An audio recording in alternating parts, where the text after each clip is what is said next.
All right, everybody, we are live. It's another episode of I Hate Selling Live with Ryan McKenzie. We are here with gym owner and fitness business expert, in my mind at least. He probably wouldn't say that, but fitness expert Jesse Jackson with Inner Strength Training in Arlington, Texas. If you're in Arlington, Texas, while you're out there checking out the Texas Rangers, go see Inner Strength, go see Jesse Jackson, and check it out. Jesse, how's it going, man? Well, it's been a super snowy couple of days here in Texas, which is pretty unusual for Texans anyways. So pivoting and adapting personally and professionally and trying to smile through it and lead through it, Man, I heard about the snow. You were telling me, so how's that affected your business today or people around you today? What's that like? Yeah, well, you kind of have to have this temperature and how your clients are feeling about it. You're playing the game of cat and mouse a little bit between, are the roads actually safe to drive? Is it safe to get out from a Texan's perspective? And then you have to anticipate what's going to happen with not only your clients, but as a gym owner, studio owner, I got to communicate with my client or with my staff members. So it's like a 3 or 4 kind of layered pronged approach. And so one of the things that I've always kind of done in situations like this is commit to making a decision and be okay with it. Like there's not really a right or wrong decision. You just make a decision and be okay with it, So what we did today, we actually sent out messages on Saturday to everybody in anticipation of the weather today, canceling all of our sessions, saying, hey guys, we're going to send you guys a Zoom link Sunday night so you can do a Zoom private training session with us from your house. And what that kind of does is it keeps us from getting too backed up with sessions that we need to make up with clients. And we just stay on top of it. I'm all about front-end communication, as we'll talk about today. And so for me, I was just checking in with the team. We thought we might be able to come in this afternoon because we open up again at like 2:00 in the afternoon and go until like 8. And turns out we don't have power, and a lot of places in the area don't have power. So and I didn't realize that until my assistant got to the studio at like 12. And so we had to start 2 hours. So I just said, okay, well, we're not going to sit around and wait to see if we're going to have so we just messaged every client saying, hey, we're canceling today. We'll sessions again in the future, Well, hey, thanks for jumping on here with us in a day that is like hectic and crazy for you. That's got to be like snow when you don't normally have it is awful. I know for me, the worst we get if it snows, it's like you can kind of see it in the sky once every 5 years and never even touches the ground. Like maybe you'll get that, maybe. But the hard rain is what shuts everything down around here. It's raining too hard, which sounds like a lame excuse if you're from up north, I feel like, but like Florida thunderstorm is something wild.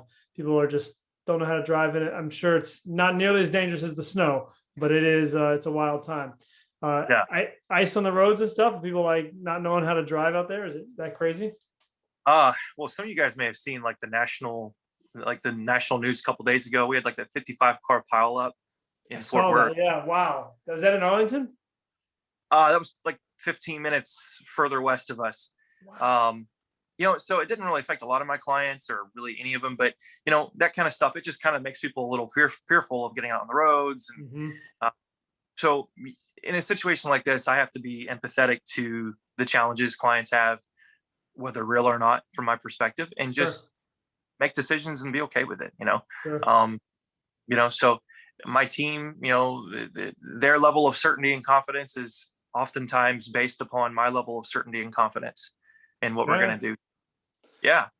So let's dive into that a little bit today, guys. If you're new to the show, this is I Hate Selling Live. I'm Ryan McKenzie. We're here with Jesse Jackson, owner of Inner Strength Training. And the thing we're talking about today, we started talking about in our Facebook group a little bit ago, just what does freedom look like to you in your fitness business? Like, what does it look like? Every fitness business owner, every personal trainer that I've worked with, that there's a common thread among a lot of trainers. And one of the big benefits to running your own gym or to running your own personal training business, or just being an on-call, like I'm on my one-on-one personal trainer, is that I have freedom in my schedule. Like even if you're just working at a gym, most gyms let trainers book their own schedules. On the flip side of that, you got to book your own clients. But most gyms let that happen. And so you've got some freedom in your life, and it might not feel like you have freedom because you're working from 6 to 12 and then from 3 to 10, and like you got that 4 hours in the middle of the day where you're like, or 2 or 3 hours in the middle of the day where you're like, I got freedom here and nobody else has a 4 hour lunch break. I wish I could get home with my kids. Yeah. So what does it actually look like to have freedom in your business? What does it actually look like to have freedom in your business model, the way you train people in your life? Because I think this is one of the professions, this is one of the industries that can take over everything, because you're so entrenched in other people's lives, because their results and their livelihoods are your business, right? Yeah. So we'll talk about what that looks like. Before we get into all of that, if you're interested in that, stick around. We're going to get right to it. I have two big important questions. One, we've already covered. What's the weather like over there in Arlington? Looks like it's snowy and cold and Yep. nasty. Keep me away from that. Two, actually, sorry, that's a question for the audience, guys. What's the weather like with you guys? It's hot here. It's cold there. What's it like for you, or where you are? Type it in the chat if you're watching this on YouTube or Facebook. If you're on the website, just let me know. Are you in the crazy snowstorm? Because I want to hear about it. Like, were you one of the people in the 15-car pileup? That'd be insane. We want to hear your perspective on the snowstorm. But Jesse, questions for you. What is your favorite cereal, sir? We need to know you better. And I think this is this is a bigger personality test than the Enneagram. We can tell a lot about you, so be careful. Yeah, I think this shows the I don't know, like my favorite since I've been a kid is grape nuts. Just plain grape nuts with milk. My mom told me when I was little that somehow it would make me smarter going into like my test days at school. I was gonna ask you who lied to you and who hurt you. Like this rock hard gravel cereal with no sugar in it. You're just like, someone said if I don't eat it, I'm gonna get beat. Has nothing to do with me being a trainer. Grape nuts is supposedly a healthier cereal, whatever. I just flat out have always loved grape nuts as number one. Raisin Bran's a close second, though. Yeah, Raisin Bran, grape nuts. There we go. I'm more on like the cinnamon toast crunch side, so that's opposite side of the man. Yeah. So to be fair, I don't eat cereal much, but it's a good question. Yeah. It's fun times. And then here, what's one odd thing about you that not many people know? Odd. Man, that's a little bit of a matter of perspective, of course. Sure. Well, I would say my name being Jesse Jackson is probably the most common one, because it's like, well, I'm this white guy. My name's Jesse Jackson. And they're like, and I'm 31. So like your parents surely knew about Jesse Jackson before you named that. I was actually adopted by my stepdad when I was 11. So I used to be named Jesse Stone. Then I was adopted and became Jesse Jackson. So by God's divine plan, essentially, I just became the Reverend Jesse Jackson. Now, when you're training your clients and you run your groups and talking to your team, do you speak in alliteration and a lot of poetry, like rhyming words and stuff too? Like, are you putting stuff like big speeches? Well, I was raised to be a preacher. I really was. I got 4 brothers that all preach now. I got both grandpas that have been pastors for 40 plus years. I was raised to be a preacher, so I tend to. So if you'd become a preacher, that'd be wild. Reverend Jesse Jackson, like literally. Yeah, I don't get my pulpit, but I mean, I write newsletters, like talk to my clients, lead my teams. There's a level of, in front of people communication I got to experience from a young kid. So yeah. Yeah, man. Yeah. Okay, cool. So let's dive into this freedom idea. Why is your we had a good discussion about this the other day, guys. Jesse and I were talking just why your freedom in your business isn't free, right? We all want this freedom in our business. And I know on a grand scale in America, we've got people that have fought and died for us. So I don't want to like make this a something where we like take light in that or take that for granted. This is just what does that look like in our lives, and how can we gain freedom? What kind of work and what kind of price do we have to pay to actually get to that? So to understand a little more, Jesse, let's tell us how did you go from training people to owning your gym to actually having a gym that can sustain itself when the power shuts down? You can't make any money today, and like take us back just a little bit of how this started for you, and then we can hear your story a little bit. I think that would help. Yeah. Well, I don't want to take up too much time with too many details, but I started off, I worked at a small gym in Oklahoma City called All American Fitness, part-time there. When I was finished with college, I was working for an oil and gas company. Money was pretty good, but had no fulfillment in it. Yeah. Loved working, training. I was a basketball athlete all growing up. So that I just love working out, love staying active. And the only thing I looked forward to was just training and working out. So just like a lot of people, I love fitness. I decided to get into this, but I also love people. I felt like I was good at communicating, something I cared about from what I was raised in my background. So I got my first certification through ISSA, started training part-time, moved down to Arlington to chase a girl. I always tell people that the girl didn't work out, but the career stuck.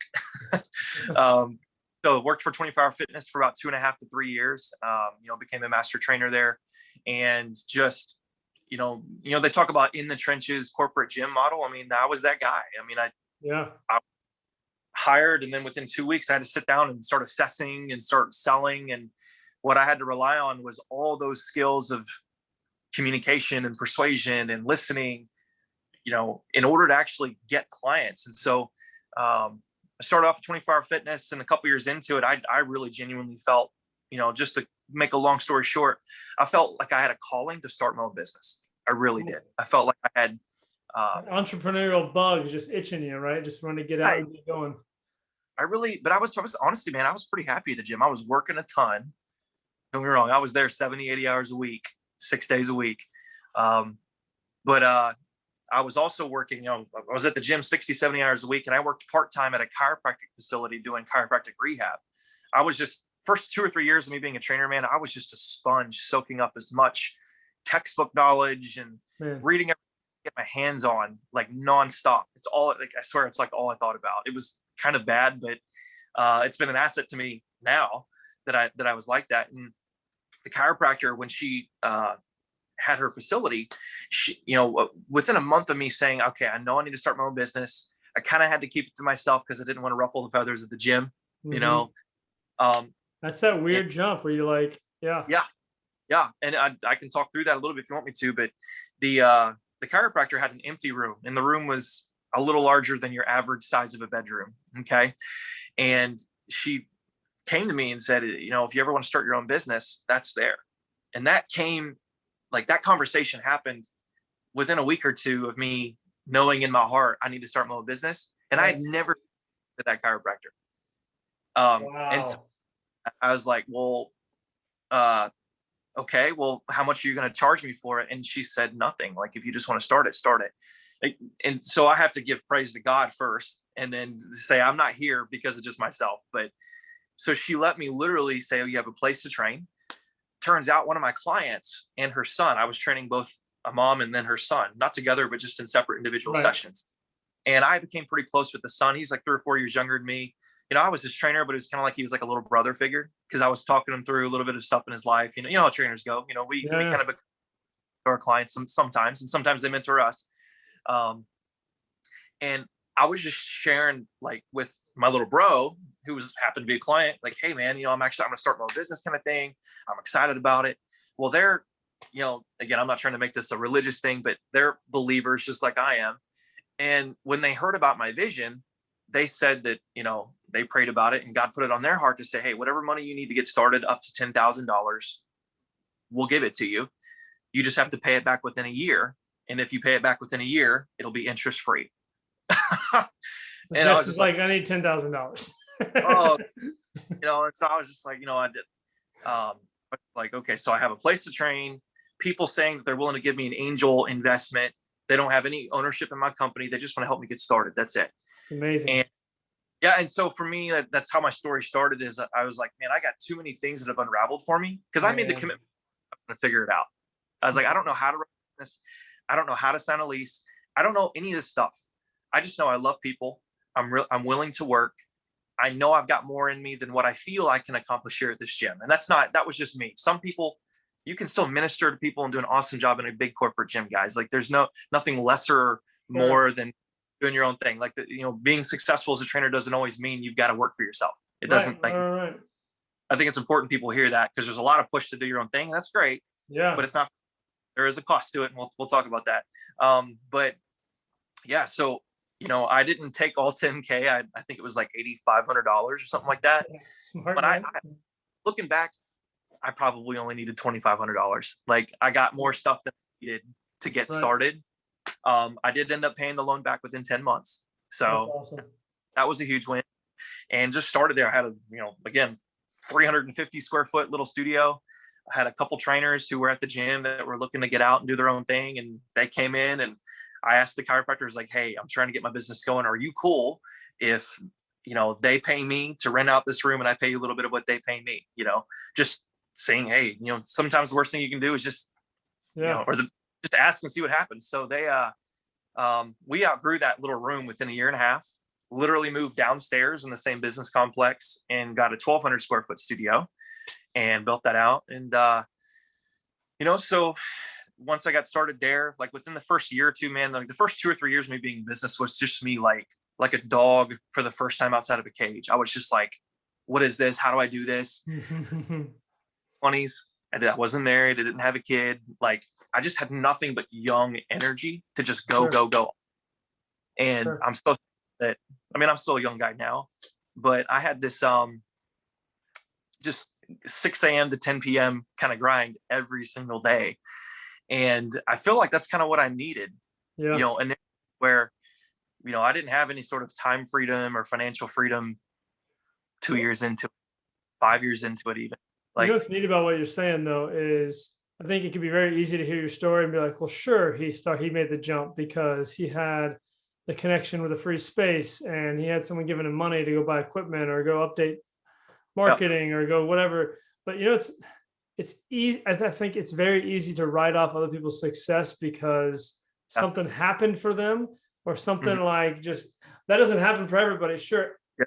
Everybody's story is like that. Everybody has something that doesn't happen for everybody that isn't normal, right? So as amazing and as like divine as that appointment as that is, I think in your life where the chiropractor hears it like, hey, I just randomly thought this, even though it's something you've never told her or him. And then your clients say, hey, we want to be a part of this with you. Like you're Yeah. making like long hours, really amazing connections, and you're Yep. just working your butt off on how to communicate and how to connect with people and how to actually train people properly. Like if you were Yep. just going to the gym every day and saying, okay, I'll do what my boss wants me to do, and I'll go Yep. home as soon as I can go home. Like you're not going to make those connections. You're not going to work at the chiropractor place. You're not going to actually have conversations with your clients and hear about their life to the point where they want to hear about your life. Like those Yeah. things are not by chance. That's like something that you built into your like regular work cycle, right? And that's something I think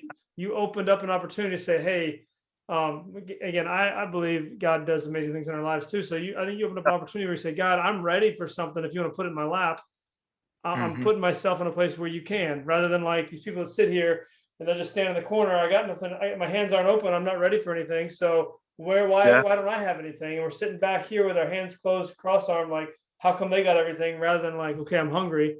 Give me whatever Yeah. you think is best for me. So I think that's a really cool point to have Yeah. in there. That it Yeah. looks like a random chance occurrence, but you're putting Yeah. yourself in a place to receive it and to work through it. That's really cool. So Yeah. making that move over, now you're Mhm. like 2.5 years of training experience, right? Is that what I'm hearing? And you're owning your Uh, own facility, yeah. or is it About close to 3 by the time I moved in the chiropractic facility, and then about 4.5 to 5 by the time I okay? So ended and got a lease kind of thing. Yeah. gotcha, man. So what is that like then? Now you got trainers working for you or renting Mhm. from you. Is that making that jump from okay, I'm a trainer on my own to Mhm. I need a team to help me do this? Did you go the route of renting space and letting trainers work like in your same space, or did you go the route of I want to build a team where we're all on the same page and we can have clients and grow this business together? Yeah. So the answer is it's both. The first, I did my due diligence before I went to bring on a contractor, like a 1099 Mhm. versus a employee versus contractor. Yeah, There's a lot about that. I did my due diligence, man. I mean, I was reading books, I was reading articles, I talked with my accountant. Really wanted to make sure I did that right and understood what, what is the difference between me having a contractor versus me having an employee. hmm, Even though, like, in starting out, I chose the contractor route because I knew, and I don't really know how I knew this, but I just knew I need to have more things in place before I decide to make someone a W 2 or an employee. Okay. It was much easier for me to just tell some guys, hey, you're going to pay me this percentage or this much per month to just train here. Any client that I get you, I'm going to, pay you this much, percentage and I'll keep this much. And we just came to a mutual agreement, and it worked well for a couple of years. But I also saw where there was a point where it wasn't working well. My vision from the very get-go, to go back to like when I knew I had my vision was never to just make it Jesse Jackson Fitness, where nothing wrong with that. Some people, Matt Smith Fitness, nothing wrong with that. My vision was never that. I never wanted it to be where, I was the guy and it was just me and my clients and our facility. That was never my vision. From day one, I've just known in here, I didn't want that. Yeah. Now, I've also not tried to over rush to get there, where I had a team, they were working with clients. I needed some time to understand so much about how to hire people, how to train people, how to systematize the business, how do I have something that can continually attract the right kind of clients and retain those clients? Yeah. Like, there's so many more levels to deciding to have a team and a business outside of you than just you with clients. Sure. And again, nothing wrong with deciding to be the guy who works with clients. So the first couple of years I did 1099s, and these are guys that worked with me at the big gym. Now, you're pulling trainers away from that big gym, saying, "Guys, jump ship, come over here." Or are they just picking up like they're reaching out? Jesse's doing. I kind of want to jump over there too. Like, how did that actually go down? Yeah, so just to because I try to be, maybe I'm a little defensive about that. I did not. That's the argument, right? And I know that people are going to be like talking bad about you when that goes down, right? That he's taking our clients, he's taking our trainers. I've seen that happen good ways and bad ways. So tell me how that happened for you.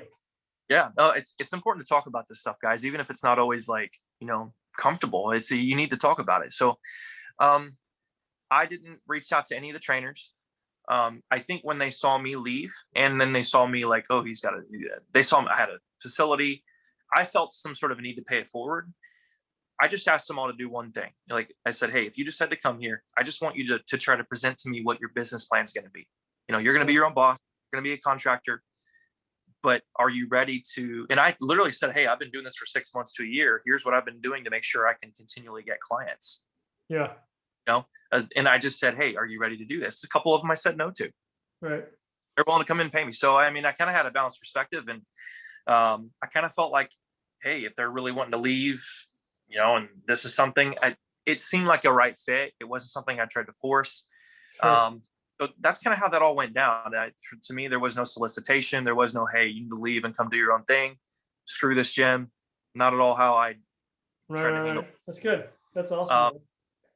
But I learned, like, about 18 months into the contract, agreements, I learned, man, I can't really have organized team meetings with them to like go over exactly how I want them to dress, how I want us to go about doing things.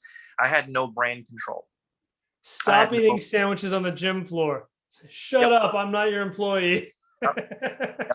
Or like, hey, I got this client and they're paying the studio and I'm contracting you to serve them their training sessions. Right. And you're canceling within an hour or two of their appointments and rescheduling all the time.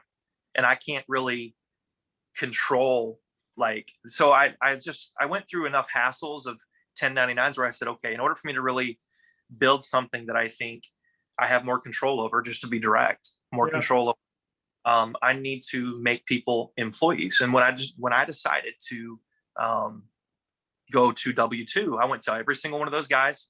I had 4 of them. And I said, hey, we need to become employee. This is the vision that I have for this now. I know it's not 100% what you came here for, but within the next 6 months, this is what's going to happen. And you can have a choice to stay here and be a part of it. Here's a new payment agreement. I'm going to be paying your payroll taxes. I'm going to be paying your insurance. I'm responsible for making sure you've got to invite, I told them all that stuff. Yeah. All of them left. I lost like $6,000-$7,000 a month in business. That was a tough move, man. That was tough. Wow. So were you did you have any idea they weren't going to like that, or they were going to leave? What was your backup plan? Well, I was still working pretty heavily with clients enough where I knew, hey, I could probably get by. Yeah. I had to make a decision where I just said, look, in order for me and the vision I had, I just said, I've got to do this. Like, I've got to go through the pain of the surgery to change. These guys saw me. You pulled it off like a Band-Aid, like, hey, everybody, this is what's happening in 6 months. You didn't Yep. like, did you have anybody that you hired as an employee in the meantime? Like, hey, I just hired John and Yep. Sally, and they're going to be my employees. This is Yep. what I'm paying their, or did you just say, hey, everybody, this is what we're going to? And then you had to go look like, what was your, how'd that work out? Yeah. So I had one or two of them that decided that they would make the switch. Yeah. And just to be frank, it was what they needed to do to feel comfortable until they found another place to go. Sure. So Sure. so I mean, like I said, I lost $5,000-6,000 a month in business. That hurt. Not gonna lie, that wasn't fun. But what kept me grounded, because I had some anxiety, but what kept me grounded was I knew my bigger picture. Man. Like I just like, hey, in order for me to have something that I feel like me and the team are in unison, in congruency, I need to have W-2s. Legally, I need to have that. Yeah. And I tried to be very fair and understanding and empathetic that, hey guys, I know you're here. I know you know me. They were always going to have a hard time seeing me as their boss when we used to be equals at the big gym. And that's okay. That's okay. That's how it works. I've been in multiple different spots where there's a job position and I was chosen over someone else, or I got promoted over and someone else was asked to step down. So it not just was equals going above someone. That's hard. That's super hard. But it was someone who used to be your bosses. Now that's an awkward switch, right? And these are guys that I like. These are guys that are, so I understand that that's a challenge. And you're like trying to run your own business, like do the vision that you've got. Like you don't want to compromise on that. That's huge. So moving forward, you've got your W-2 employees. You're starting to hire people, I'm assuming, and getting people in the door that kind of catch the vision. There's other challenges that come with that because now these aren't, and maybe they are, but they're probably not as motivated to be on their own entrepreneurial type trainers. They want a job, right? So you having to train them and teach them what you want? Or are they coming in like green, or are they like ready to roll? They know what they're doing. They're excited to be there with you. What does that look like?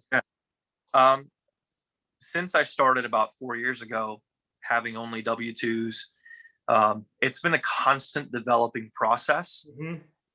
Not only has the business evolved and who we target as clients, and we'll talk about that, but understanding, okay, I have a big time obligation to an 1099. I'm paying their payroll taxes. I'm paying them for every hour that they're on the clock. So I have to define what they should be doing. I have to make sure that what they're doing holds to a certain level of excellence, which do some critical thinking. Like if I'm going to say that's a quality trainer, that's a quality training session, that's a quality service to a customer, that's a happy customer, literally step by step by step, from the sales process, which I know obviously you anchor on a lot, to the service, to the marketing that attracts the right kind of, every aspect of it is designed to attract the right person, serve them well. But it's not just the client, it's getting the right professional on the team. Right. Generally speaking, and this is general, if a trainer has more than a couple years experience, I typically don't consider them to come into the studio. Just being very honest. Okay, so you're going with the route. If they're too experienced, they already have their ways and they're set in them, and they're not going to want to learn from you. So is that what I'm assuming you're saying? Yeah. So that's not always, but general. Yeah. Right. So at the very least, as you're interviewing someone with more experience, it's a red flag.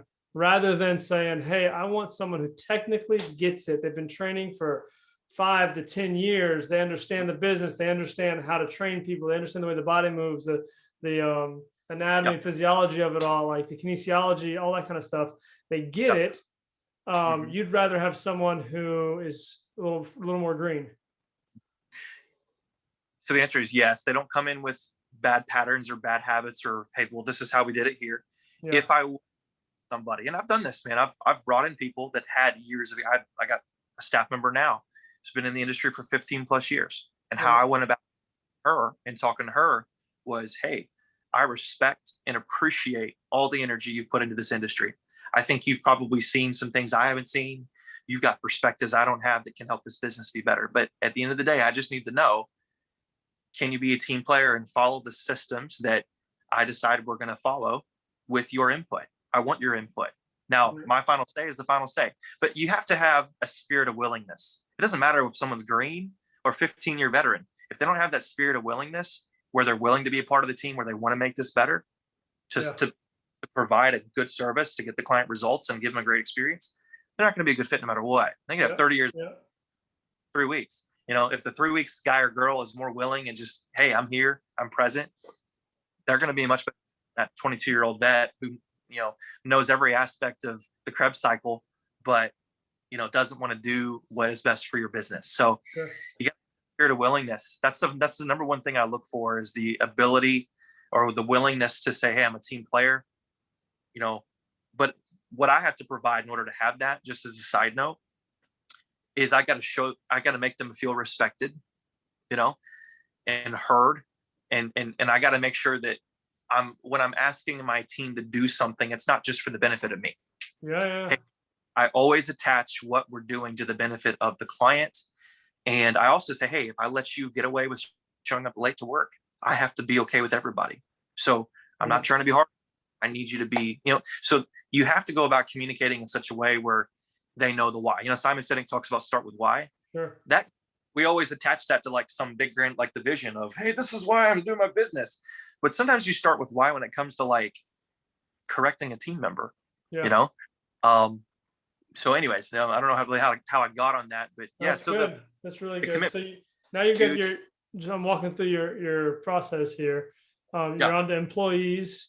You're you said 4 to 5 years into your business now, on your own, right? And then you've got, not right now, but I mean in the process we're talking about, you've got your up to this point, and then so you got your 1099. Sorry, the 1099s are gone, W2s are in, and we're building this thing. What was the biggest thing to say day one when I'm hiring an employee, like first hire, first time they show up in the door? What's your biggest, like, they need to understand this first day, like, or I want this kind of culture to be implemented? What's your biggest thing to make sure that your vision gets across? Is it a all day long meeting? Do you shadow? Do you teach? Do they just kind of hang out? Like, what does your day one look like for a new employee? Yeah. So I made the decision about 3 years ago that everything I needed to know was going to be hard to know within a day, within 2 interviews.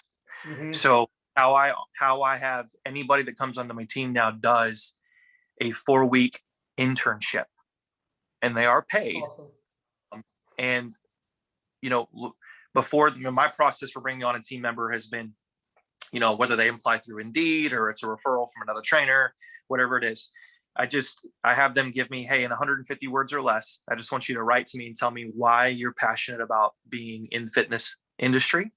Like, what is your personal mission statement behind that? Why do you care about this? Yeah. What do you get out of it? I need to know what your why is. And they may not have ever thought about it. And it's okay if they haven't thought about it, but as long as I can see that they didn't just put some generic, whatever into it, they actually really thought about it. That matters to me. That's step one. Step two is, okay, I want you to list out, what are your 5 core values? What are the things you value the most? And then whenever I schedule a phone interview, because I'll have them do that before I even talk to them on the phone, I got a series of questions. I'll run through all that stuff. Hey, tell me more about, your mission behind why, and not just why, but why do you want to do it here? Why Inner Strength Fitness? Like, why my studio? What about the job description that I posted really piqued your interest? I'm in some ways talking to a future staff member the same way I talk to a prospective client. Yeah. Why my gym? You could have gone to 24 Hour Fitness or LA Fitness or whatever boot camp. Why here? What stuck out to you? Why do you care? Though I care because I do. Like, genuinely caring is like the number one thing behind all this that makes it work. But so obviously the phone interview goes good, and as long as they're just presenting themselves well and it's obvious that they're putting forth effort, I said, okay, we're gonna go through a 4-week internship. I have each week is broken down into different components of what they're gonna learn during that time. And I have a whole presentation about our vision of the business. I talk about our five values, our 5 core values as a company. I talk about what we believe makes a professional trainer professional. And then I talk about what expectations are. And the entire time we're going through that, I'm saying, hey, how's it going? Does this make sense? And during that 4 weeks, I'm looking for a few things. One, can they be punctual? If they cannot be punctual, get off my team. Like that's the first step to being professional. If you can't even try to make it on time. All right, quick question. How quickly you pull the trigger on something like that? So you see somebody, man, they showed up late. They apologize. I'm sorry, Mhm. my alarm clock didn't go off or the power went Yeah. out, right?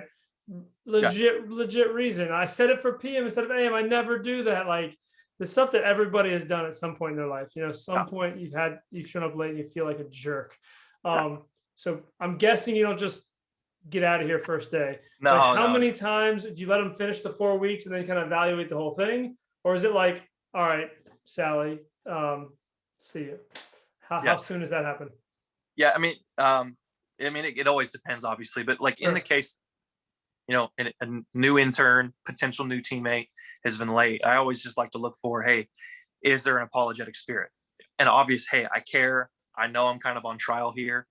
I don't want them to think of me as X, as the late Mhm. person, you know? Mhm. And I just address it head on. Hey, you were late today. And I'm not being constructive or destructive to them personally. I just talk about, hey, you were late today. Hey, so going forward, hey, I will typically appreciate what they did well. I appreciate the fact that you texted me and you called me and you were sincere in the fact that you wanted to make this okay. Because let's be honest, man. There's been over the course of 11 years now. Yeah, there's probably been 10 times over 11 years that I had to reschedule, maybe more, you know what I'm saying? Like, I don't expect them to be perfect, but it's kind of, how do they handle that? Can they communicate well when they make a mistake? Because any employee is going to make a mistake. Yeah. So, but if they did it, 3 times in the course of 4 weeks, I just say, hey, this is a pattern that you're showing me, and Yeah. I'm going to trust the pattern. Even if I like you as a person, I've got to go by the pattern that I'm seeing. Yeah. You know, That's good. um, and even if it's 3 legitimate reasons, well, traffic was late. Well, you should have learned the first time. Maybe I'm going to leave 10 minutes earlier. Yeah. Yeah. Um, like, and this is the what's got to go down in the belly, in the heart of being an entrepreneur and a leader is, you have to be okay making decisions that sometimes you don't know if it was the best one or not. It's just Sure. the one. Sure, man. All right. one So yeah. I love the 4 week internship. Is that, I'm assuming it's a paid internship since they're coming on as a 1099, right? Is that how that works? Or are they you expect Yeah. them to come 4 week 1099. They're basically. hired, but they're hired as an intern, then you can promote them, right? Is Yep. that the idea? Cool. Correct. And then so that's a completely different way to go about it. It sets a different expectation. So any gym owners, it's also a great way if you have um, people that are like wanting to break into the industry.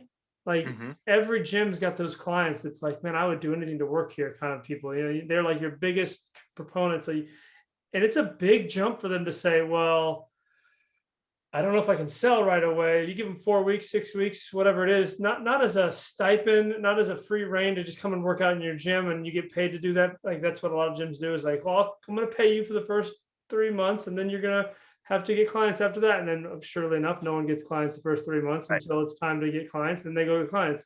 But Yeah. for that new green person who maybe they've been training your gym or they're just really close friends with you or whatever, those weird, they're not very often, but they happen. If people catch the vision of what you're doing, they want to make the jump. If you can make that jump easier for them, but at the same time, while they're doing it, they get to learn, they get the training. They're going to be Yeah. so hungry, they're going to eat it up. We made a switch. HR department didn't like this, where we didn't even do sit down interviews the first day because I found you sit down with somebody and they just tell you everything you want to hear. Like they don't mean to lie. I don't think they were liars, but they just how to interview if you're a smart person and you know how to sound nice and say, oh yeah, do whatever you want. Oh yeah, I'll always be on time. Oh yeah, I love this place. Oh, they know enough to just get by, right? So we said, okay, Yep. first day one, we're going out on the floor. I'd like for you to train me. Yep. Like pretend like I'm just a normal person. I got no issues. I'm a 50-year-old man who wants to lose some weight and be able to play with my kids a little better. Yeah. Could you Yeah. talk me through that? Sure. Yeah, Day even if two, they're I like, say, let's go around the gym. Let's walk through the gym. Why should I work out here? Can you just talk me through it? I don't need you to know the pricing. I don't need you to know the equipment. I'm not trying to have you sell me on it, but just take me on a tour of the place without really touring me and just talk to me about why I should join this gym from your yeah. perspective. Then Yeah. we sit down and talk about details. And by then I know, so like that's, I think the internship thing is another way of doing the same type of thing where you can really get to know the person before you make a commitment. Yeah. That's a big thing. Okay. So Yeah. as we're rolling here, I like the path you're on. Talk to me real quick, since we're getting to like the freedom of a fitness business, right? Like how hard that can actually be. What's been Yeah. your biggest struggle running a gym? What's been the hardest thing, either personally or from a gym owner perspective, like if it's a personal struggle or a Yeah. business struggle you've had running this gym, and like, has it been just learning and growing along the way, or have there been, and it's just like ticking up, or is it just kind of like, boom, that hurt, that hit, not just like I lost some 1099 employees, but like, ouch, Yeah. I gotta change everything, and you gotta, have you had any moments like that? What's been like the heartache of it for you? Yeah. Um, well, there's two bullet points. One of them I talked to you a little bit about a few Mhm. days ago. Um, I was so entrenched in my business, just mentally and emotionally, that to be honest with you, it wasn't healthy. Hmm. I could not and chose not. It wasn't a could not. I chose not to turn it off. I was so afraid of it not working out. So like what if this happens with this trainer? What if I can't pay my bills next month? There was the first 3 to 4 years. It was just constant survival, and the part of it was needed. Like I just had to be in the field working all the time. But I was married at the time.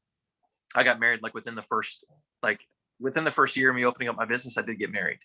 And I only share this because I just think someone should hear this. Like I left no room for anything else in my life outside of my business, my marriage included. I'm not married anymore. And a large part of the reason why it didn't work out is because I put my entire relationship on the complete back burner. All I cared Wow. about, I made it my God. I made it the thing that I completely just enslaved myself to day and night. It's all I thought about. And that wasn't healthy. I mean, and my workouts were suffering. I didn't have any hobbies, most of my relationships, period, let alone my marriage. And I only say that to say, guys, we got to find that balance, and part of Yeah. freedom priorities. Like I really got to, you know, understand what my priorities are. And I didn't. And to be honest with you, in some ways, I wasn't sure how to do it any differently. And I've forgiven myself for that. I'm forgiven for that. But I could have done better, and so one of the painful things was, wow, like my no business should have ever been valued more Wow. than your interpersonal relationships. Now, Yeah. that I shouldn't have worked hard. It doesn't mean that you're yes, you're going to always have to sacrifice, but there is a point where you have to trust, and you have to intentionally let go and Yeah. say, my gosh, like this isn't worth. You can't replace people. I You think know, you know, that's a great point, because you get to a point where, you either are not working hard enough, not doing enough, or you're working too hard. And it's like this teeter totter that you're trying to balance, right?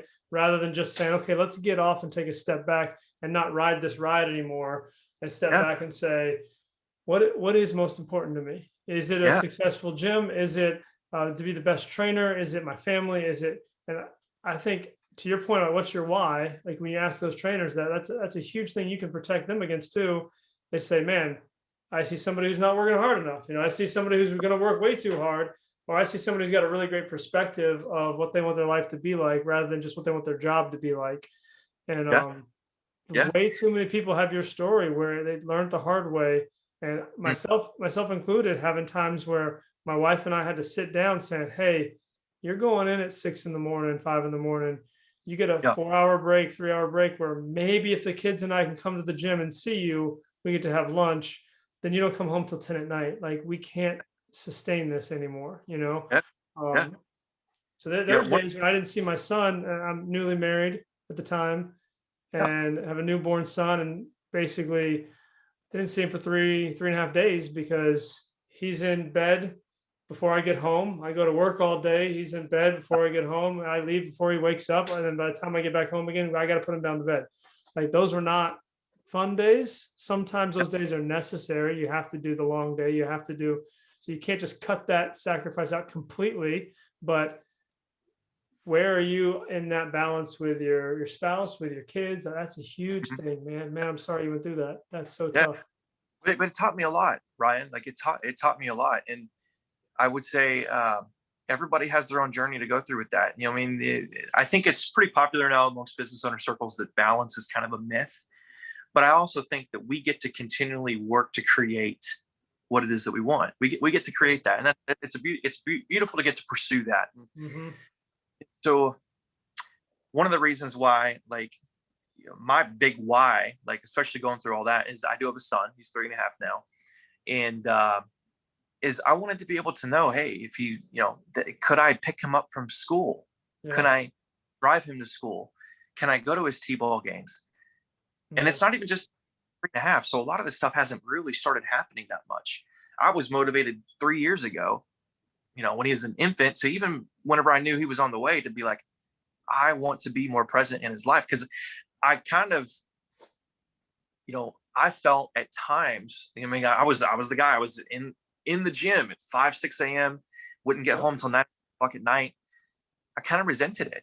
I didn't know, like, how am I supposed to pay my bills and do a great job and like continue to make this thing work if I'm not here doing this? Because if I stop working with this client, that's less money makes it harder financially.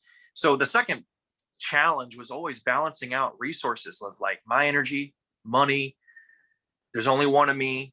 I didn't have a team in place at the time. I just felt like constantly everywhere, where I felt like I was suffocating a little bit, where,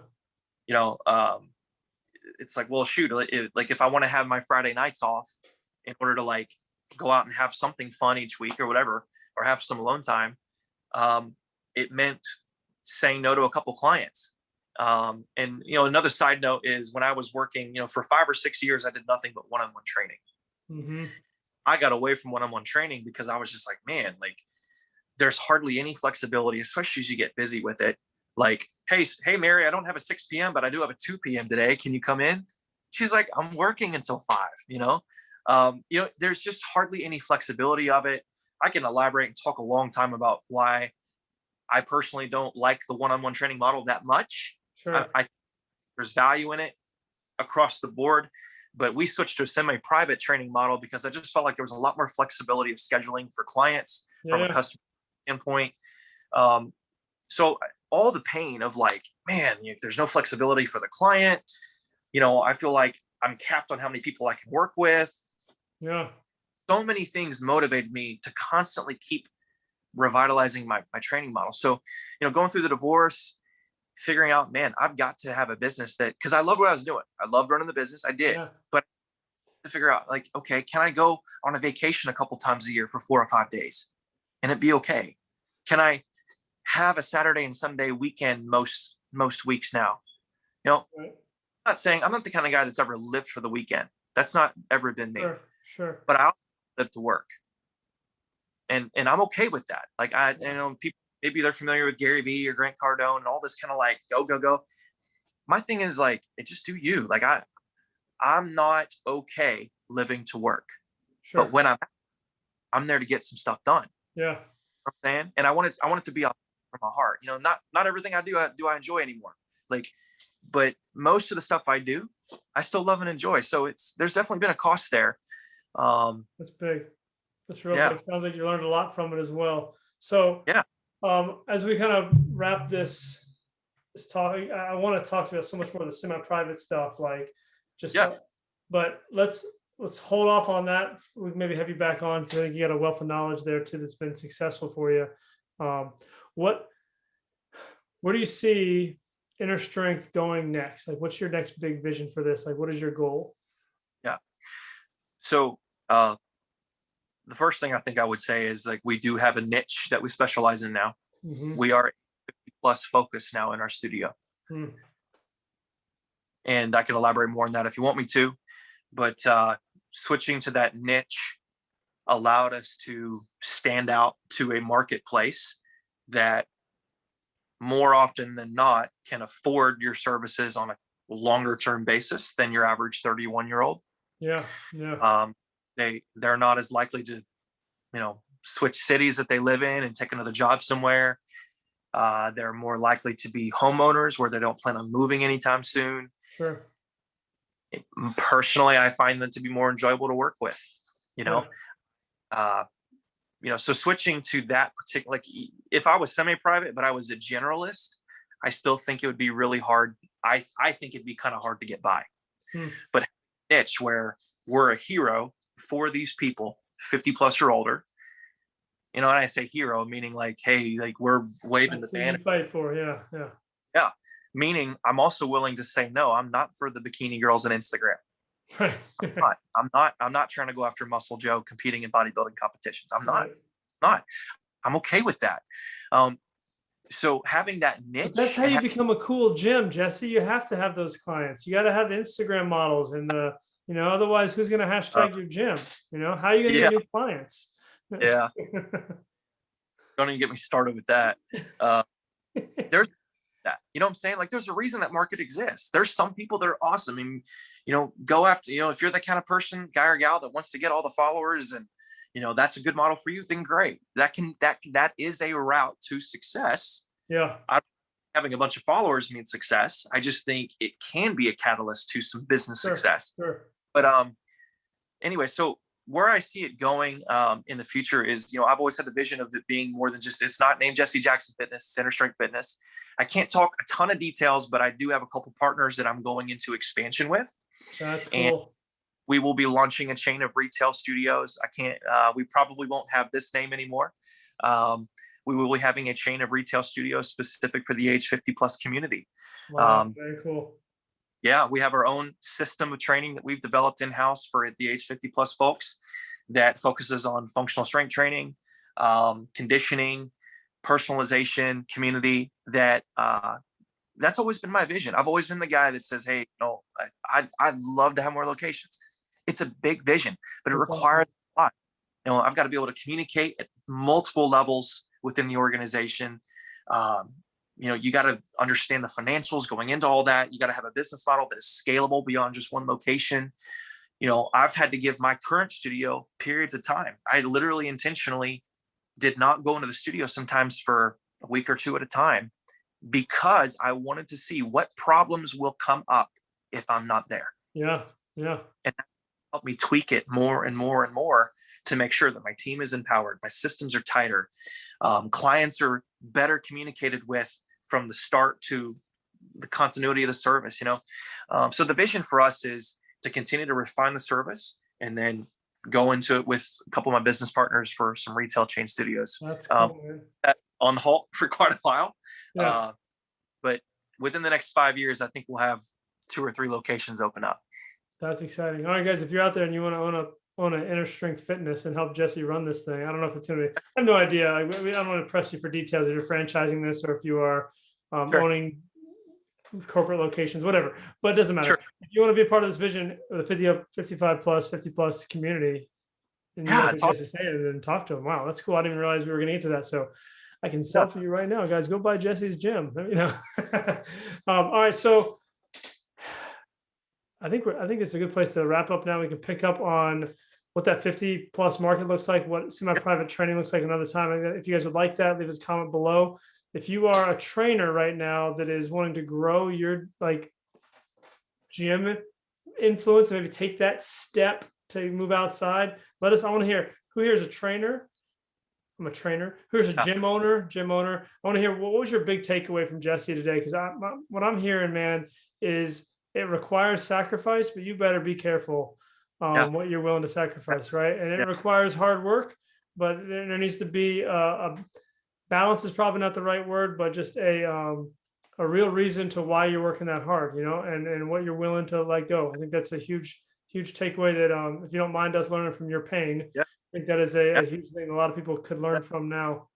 And I wrote down 4 C's that I think have helped me have. Yeah, I was going to ask you, what are some takeaways here for us that you've got? So you talk about the cost of freedom. I think this is just some thoughts I wrote down before we got on today. One is you need to have clarity on your why. Mm-hmm. If you're going to have some freedom of time and finances, you need to have a reason large enough to push through the pain of having to adapt and evolve. A lot of trainers started and they're in and out within a couple of years, and no shame on them. I'm just saying it's harder than just having a fit body and getting people to pay money. Like, if you want to have, something larger than just yourself and clients, you're going to have a lot of clarity on your why. For me, it was being a father and having a life outside of just work. Mm-hmm. You have to commit to mastering communication. And I'll say in multiple mediums, you need to commit to mastering communication auditory, just like verbally, obviously, but I'm talking about even through written word. Like, the more you can articulate what you do well, and not assume the person who's listening to you understands. Like I think most of the time our communication just in general with clients, or for me to my team members, I have to double check. Hey, here's what I said. Now, what did you hear me say? Yeah. No, like I do told him not to do it and he didn't do it. What's wrong with him? Like exactly. first thing, what's wrong with me? How can I say it different? And then let's Yeah. find out what's wrong with him, right? That's huge. Yeah.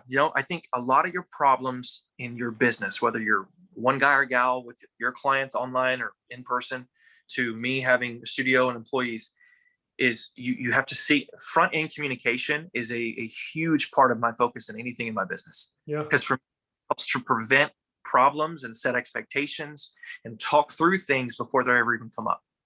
Okay. Third thing is consistency through proven systems. Like even if you're just a one guy or girl shop, have a system in place. Here's an example of a system. Guys, if you're cool with texting clients on a Sunday afternoon from the couch, fine.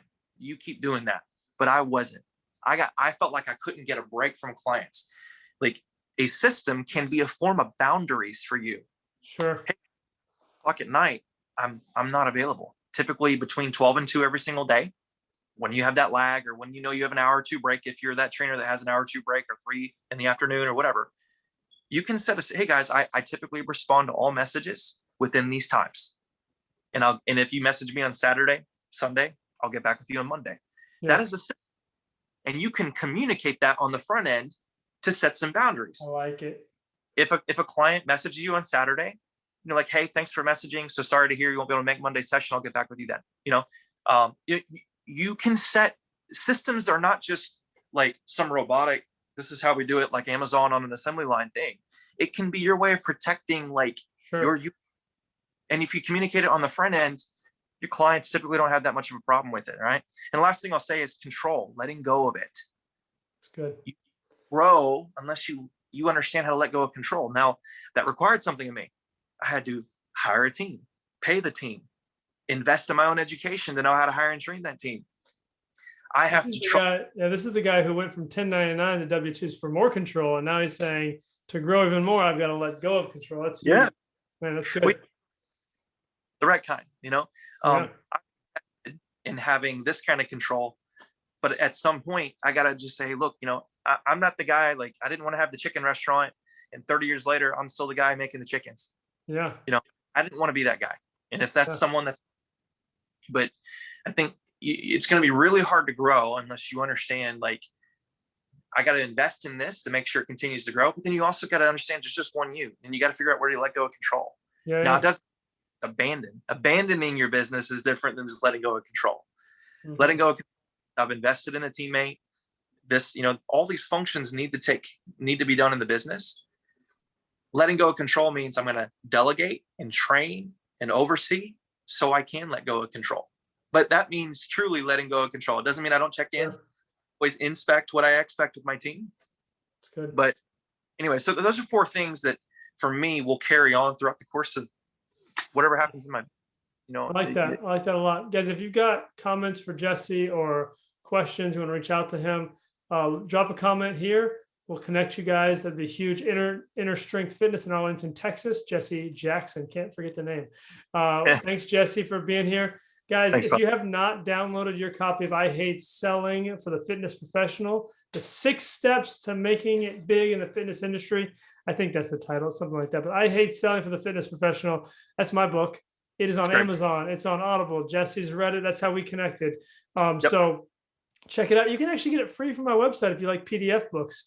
You grab it there, download it, read it on your phone, on your breaks when you're trying to get more clients. It'll help you. It's not a marketing book. It's not a book that's going to tell you how to go out and run Facebook ads, but it's going to help you communicate the right way, help you actually connect the right way, help you build something that's going to last when Facebook changes and now all your algorithm guru nonsense that you learned is out the window. You're going to learn you're going to use the same sales skills to build a business and build what you really want to have happen, right? So as me here talking good to you, I'm like stumbling over my words, me good talking. We're going to take Jesse's advice. I'm going to go learn how to communicate better. You guys go enjoy the rest of your day, train smart, live well. See Thanks, ya. everybody.